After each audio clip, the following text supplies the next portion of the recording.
Hey everybody, Neil with Aviator Q. Welcome back to another episode. Now obviously we're not around the kitchen or the grill today, we're down in the shop, and that's because today's not going to be a cooking video. Today we're going to do assembly on the Masterbuilt MPF 130B outdoor burner. So sit back, relax, and welcome aboard.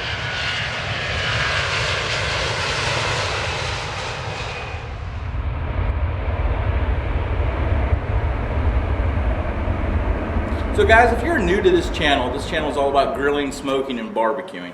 We're not really an assembly and review type channel, but I thought today purchase this 130B model, and I didn't really find anything on YouTube, so I figured I might put a video out there, might help some of you guys.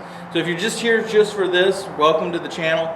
If you're interested in any kind of barbecuing, smoking techniques, grilling videos, check out some of our other content. For the assembly day, we're going to be following the manual, the numbered steps you can follow along in your instruction manual.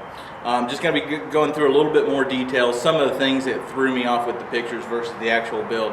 So let's just get right down to it, start with step one.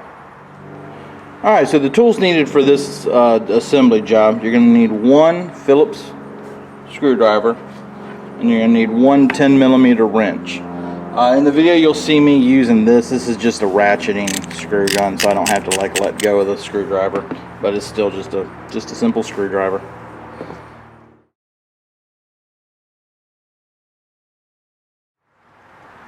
So step one is asking us to take the hose and assemble it to the burner. We're going to take the vent cap, put it on top of the burner. Take the spring, note that there's a bigger end and a smaller end. The big end's going to butt up against that. And then we're just going to screw the hose in.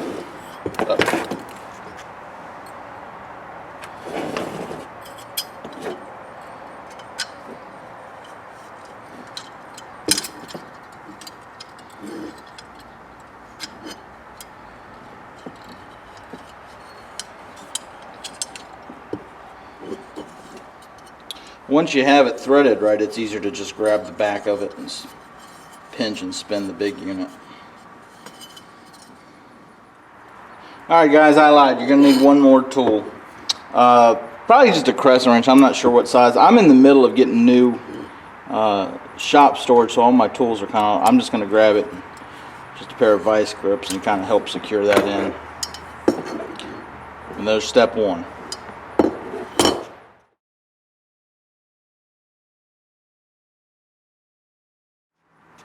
So step two is asking us to take the previously assembled burner and attach it to the main unit. Now obviously there's an indention here, so we're obviously going to attach it this way or this way.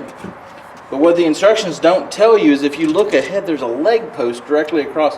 Make sure you install this with the butt of the burner unit going out towards the shiny side. Otherwise it's going to hit the leg and you're going to have to just turn around and reposition it. So to assemble it, it's got the brass colored nut. Just stick it in the little notch and secure. And this is where you can take your 10mm wrench and just kind of work it tight.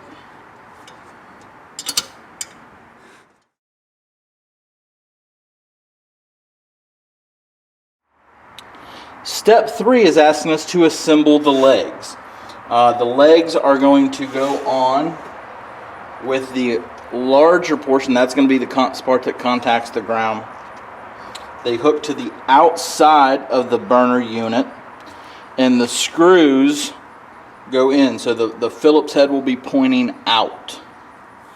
They attach with the black nut.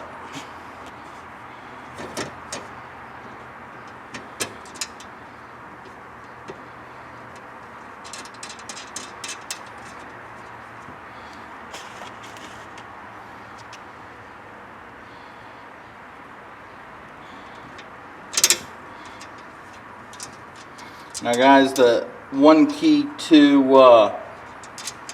one step that'll make your life a whole lot simpler on the next step, only keep these things finger loose where they're wiggleable. When we assemble the ring that kind of makes these things secure, It's so much easier to manipulate these legs if this stage these screwdrivers are still, or these screws are still loose.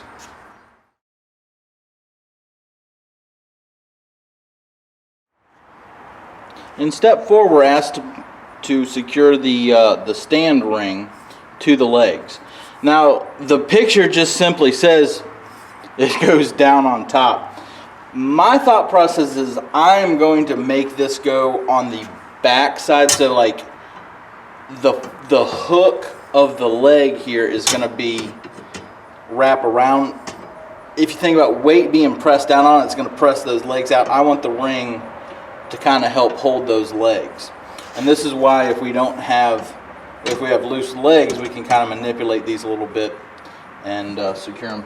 Just like the legs, they screw on, with one exception.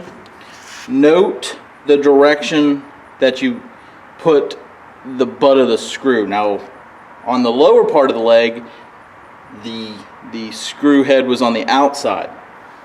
When we assemble this ring, we want to make the screw head on the inside, because if we go to tighten it down with the screw head, it's on here, we're going to block it up.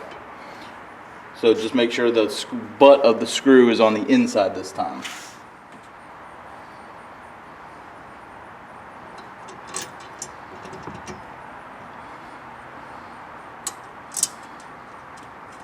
And again, you can just go finger tight until you get them all assembled. Guys, once this stage is done and everything's kind of finger tight, it's going to be a little wobbly. Now is the best time to go back through and really hand tighten those screws. I would probably start with this portion of the leg first, and then secure this portion. One more thing to mention, folks, but that the directions don't really go over, is the hose itself. If you notice, there's this contraption here. It's got a door for a battery. Gone are the days of the good old days where you just had a hose hooked up to a propane. Got all these safety things built in. It's going to measure, make sure you got battery power, make sure it's monitoring the gas flow, all this stuff. Don't forget your battery, or it's not gonna work not work right for you. So that's pretty much all we need to do in order to put this burner together. I hope this video has helped you guys. If you're just a little bit like me, sometimes the pictures aren't worth 1,000 words.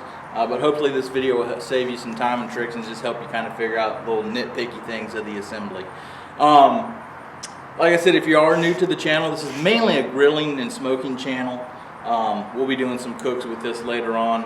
We will be deep frying a turkey this coming November. Once we get closer to Thanksgiving, I'll tag a video onto the end of this for the deep fried turkey.